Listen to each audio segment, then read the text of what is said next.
This beast here, I very much have a love-hate relationship with it. And I think many other Defender owners will be able to empathise with that.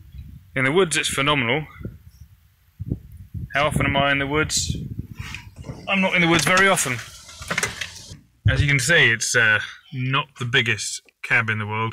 What has Defender got right? So by far, the best thing about this truck is the gearbox.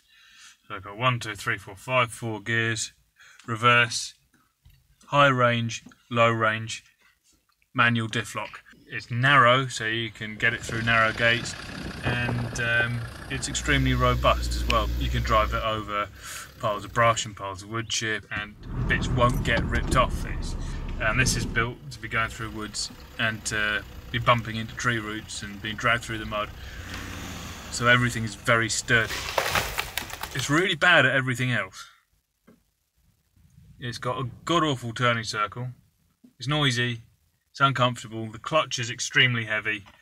The suspension is too soft, and the back is too small. So it fills up really quickly. When it gets heavy, it really rolls about on the road, and it's quite scary to drive. So as far as a chip carrying vehicle goes, it's too small. So it's no good for going far away, and it's no good on dual carriageways, and it's no good on the motorway. You can do things with the Defender that you couldn't do with a lot of other vehicles. Like in this situation, we had a limb tear out of a Norway spruce high up, and it got lodged and was sitting horizontally suspended up in the canopy. And we were able to tie it off with a pulley high in the tree, lift it so it was vertical, and then lower it down using the Defender basically as a crane. It's very good at pulling trees over, and it's four-wheel drive and diff lock. I mean, it's got a lot more traction than a lot of other vehicles would have.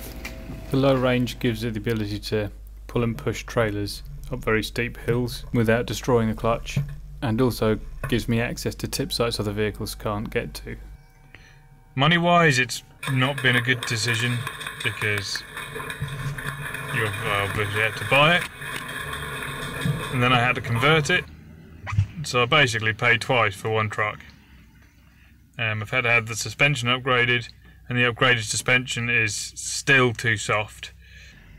If you want to get more for your money, get a 130, not a 110, then you've got a bigger capacity for the back. But remember, a 130 will have the turning circle of a container ship.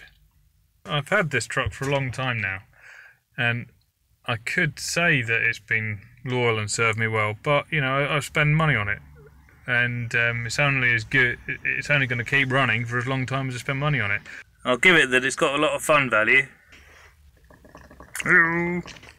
And it's a really good support vehicle, and will open up opportunities if you can afford to buy it and run it. If you're doing domestic hard work, I think you would be better off getting an older four-wheel drive Ford Ranger or Toyota Hilux as your 4x4, and an older Ford Transit as your main tipper. For forestry, Defenders are great, but you're going to need to put a massive winch on it. Even if you never use it, everyone needs a massive winch, and I don't have one. Damn.